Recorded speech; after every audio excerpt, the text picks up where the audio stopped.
एक राजा था जिसके यहाँ बेटा पैदा नहीं हो रहा था। उसे किसी तांत्रिक ने सलाह दी कि आप ही के राज्य में किसी छोटे बच्चे की बलि चढ़ा दीजिए, अगले 1 साल में आपके यहाँ बेटा पैदा हो जाएगा। राजा ने ऐसा ही किया। अगले ही दिन ऐलान करवा दिया कि जिस घर से बच्चा दिया जाएगा उस घर को ढेर सारा धन दिया जाएगा। राजा का ये ऐलान एक गरीब परिवार ने सुना तो अपने घर के सबसे छोटे बच्चे को भेज दिया कि ये बच्चा हमारे किसी काम का नहीं, इसे रख लो। अब बलि चढ़ाने की पूरी तैयारी हो गई। राजा ने बच्चे से पूछा, कोई तुम्हारी आखिरी इच्छा? तो बच्चा बोला, मुझे बस थोड़ी सी गिल्ली मिट्टी ला कर दे दो। मिट्टी लाई गई तो उस बच्चे ने उस मिट्टी से छोटे छोटे 4 मकान बनाए और उसके बाद एक एक करके 3 मकानों को लात मारकर गिरा दिया। एक को रहने दिया और उसके सामने हाथ जोड़कर दुआ की और राजा को बोला, अब मेरी बलि चढ़ा दो। ये देखकर राजा को बड़ा अजीब लगा। वो डर सा गया कि शायद बच्चे ने कोई तंत्र विद्या की हो। उसने बच्चे से पूछा, तूने ये क्या किया था?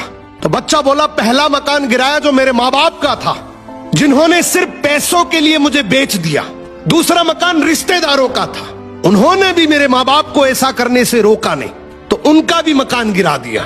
तीसरा, राजा जी आपका तो काम है लोगों की रक्षा करना, लेकिन आप भी अपने लालच के लिए रक्षक से भक्षक बन गए। आपने तो अपने लालच के लिए मेरी जिंदगी खत्म करने की सोच ली, तो मैंने आपका भी महल गिरा दिया। और ये चौथा मेरे भगवान का घर है, उसके सामने मैंने हाथ जोड़कर कह दिया कि अब सब तू संभाल लेना।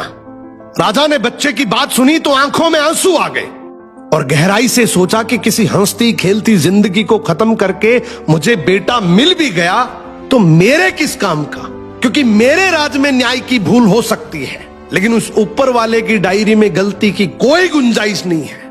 राजा ने रोते हुए बच्चे को गले लगा लिया और बोला, आज से तू ही मेरा बेटा है। इस कहानी का मतलब है कि दुनिया के सामने झुकने से कुछ नहीं होगा, क्योंकि दुनिया अपने मतलब के लिए कुछ भी कर सकती है। झुकना है तो उस भगवान के सामने, जिसके सामने झुकने से तुम्हारा कोई कुछ नहीं बिगाड़ सकता। समर्पण करना है तो उस परमपिता परमेश्वर को करो।